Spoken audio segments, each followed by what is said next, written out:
Omba utambue hili. Kuna kitu kinaitwa utamaduni wa kanisa. Utamaduni wa kanisa ni kitu ambacho ni muhimu sana kama mshirika au kama Mkristo uweze kutambua. Unajua ni kwa nini? Kwa sababu kila kanisa lina utamaduni wao. Unapoenda kanisa fulani, hata kama ni makanisa ya TAG, hata kama ni makanisa ya EAGT, FPCT, lakini kila utakapoenda kwenye kanisa fulani utakutana kuna utamaduni wa hilo kanisa. Sasa nataka niweze kukufundisha hiki kitu ili unapoingia kwenye kanisa fulani uweze kuwa na ufahamu na uelewa katika dhana ya utamaduni. Sasa katika utamaduni nataka nifafanue vitu vikuu vinne. Kitu cha kwanza kabisa, angalia namna wanavyokula. Namna wanavyokula. Wanavyokula nini? Wanavyokula chakula cha Mungu. Okay, ukienda kanisa fulani unaweza kukuta kwamba wakati wa neno wote ni watulivu. Wote ni watulivu, wametulia kimya. Wao utamaduni wao wa kula chakula, wanakula katika hali ya utulivu. Lakini unaweza ukaingia kanisa lingine, wakati wa chakula kuna vigelegele, kuna shangwe, kuna furaha, yani inakuwa ni amsha kweli kweli. Kwa nini? Ni utamaduni wao, wanakula chakula, wanakifurahia kwa namna hiyo. Na wale ambao wanakula kwa hali ya ustaarabu, hali ya upole, hali ya utulivu, sio ustaarabu tu, hali ya utulivu, hao watu nao ni utamaduni wao wa kula chakula na wanapokea vizuri, na wote wanakula chakula cha Mungu. Sasa kuna watu ambao huwa wanachanganya, akitoka kwenye kanisa lenye utulivu, lenye utamaduni wa utulivu, akaenda kwenye kanisa ambalo wanakula chakula kwa shangwe, kwa furaha, kwa vigelegele, mtumishi akisema Bwana sifiwe, kanisa lote linalipuka, ni shangwe. Unakuta mtu wa namna hiyo, kwa namna fulani anakuwa kama vile uko bored hivi, anakuwa kama vile anashangaa. Sasa watu mbona kelele nyingi sana, mbona hivi na hivi na hivi, mbona kila kidogo tu ni vigelegele, kila kidogo ni shangwe. Unaona kwa nini? Kwa sababu utamaduni aliotoka au ambao amekuwa akiuishi sio utamaduni ambao ameingia.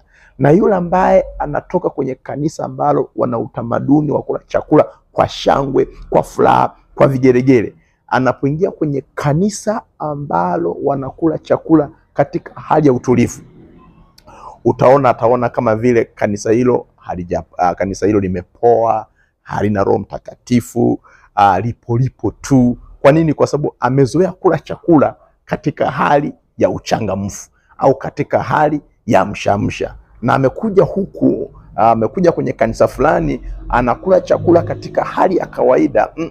Anaona kama vile chakula vile hakinogi. Kwa nini? Kwa sababu ni utamaduni tu. Jambo la pili ni mavazi yao. Ukienda katika makanisa fulani utakuta wana utamaduni wa namna wanavyovaa.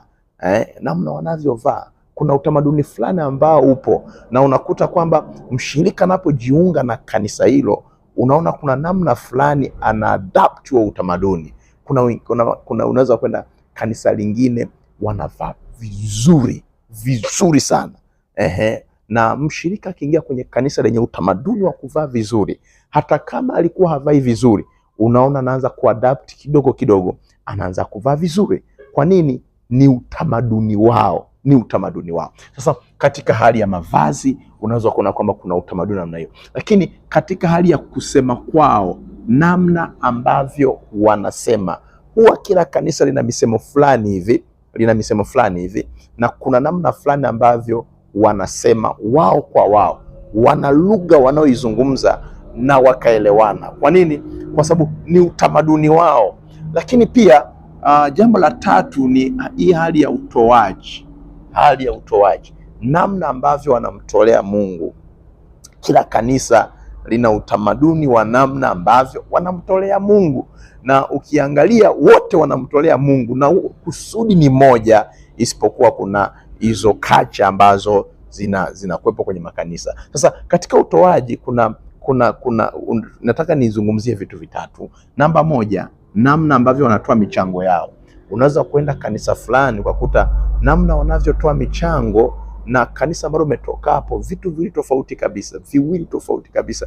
Hawa wana utamaduni wao namna wanavyotoa michango, na hawa wana utamaduni wao wanavyotoa michango. Utakuta hawa wanaendesha harambee, hawa hawaendeshi harambee. Utakuta hawa wanatumia kadi, hawa hawatumii kadi. Kuna namna fulani tutakuta kuna utamaduni ambao wanautumia au wameuishi, na mwisho wa siku unawapa matokeo. Kwa hiyo ukienda kwenye kanisa na namna hiyo na umetoka kwenye kanisa lingine, isije kukuboa. Ndio konsani yangu kubwa sana, usije ukajisikia kama vile hauko katika sehemu ambayo ni salama zaidi. Namna wanavyotoa sadaka, wengine wanatumia bahasha.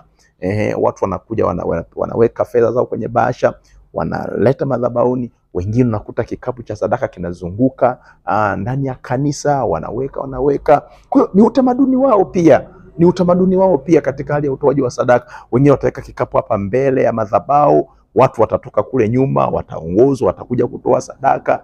Ni utamaduni wao. Lakini pia namna ambavyo wanatoa zaka. Kuna wengine wataitisha wale ambao wana zaka, watapita mbele, wataombewa. Lakini pia kuna wengine wataomba zile sadaka kwa ujumla. Sadaka zote wanaziombea kwa ujumla, na mwisho wa siku mwenye fungu la 10, mwenye shukurani, mwenye sadaka pia kwenye malango ya Mungu, hivyo zote zinakusanywa mle. Kwa nini? Kwa sababu ni utamaduni wao. Lakini pia namna ambavyo wanasaidiana kwa namna gani? Kila kanisa lina utamaduni wa namna ambavyo wanasaidiana katika katika maeneo makuu mawili. Eneo la kwanza, wakati wa furaha wanasaidianaje? Mtoto amezaliwa kwenye familia fulani, kuna harusi, kuna send off. Namna gani ambavyo kanisa linashiriki, kuna utamaduni wao unakuta wameuweka. Kwa hiyo unapoingia kwenye kanisa la namna hiyo, usije ukajisikia vibaya kutokana na utamaduni ambao umetoka huko ulikokuwa. Lakini wakati wa huzuni au wakati wa kulia, kuna msiba, kuna magonjwa, kuna mtu anapitia changamoto, wanashiriki kwa namna gani kama kanisa? Maandiko yanasema kwamba furahi na wanaofurahi, lieni na wanaolia. Sasa kila kanisa lina utamaduni wao wa namna ambavyo wanafurahi na wanaofurahi, na namna ambavyo wanalia na wanaolia. Kwa hiyo itoshe tu kusema ya kwamba kila kanisa lina utamaduni wao. Kwa hiyo heshimu utamaduni wa kanisa moja na kanisa lingine, lakini pia usije ukaona kwamba utamaduni wenu ni bora zaidi kuliko utamaduni wa watu wengine. Kila utamaduni wa kanisa huwa una konsani kubwa sana, lakini pia ukiangalia nature ya utamaduni wa kanisa huwa linaanza na yule mbeba maono. Huyu mbeba maono ndiye ambaye unakuta kwamba jinsi anavyoendesha yale mambo ndivyo ambavyo utamaduni unajengeka. Kuanzia kanisa linaanza mpaka linakuwa, namna ambavyo inakuwa ni kwamba ni kwa sababu ya mbeba maono. Mungu akubariki sana. Naitwa Pastor Alois, mchungaji kiongozi kanisa la Disciples Community Church hapa Kisesa, Mwanza. Mungu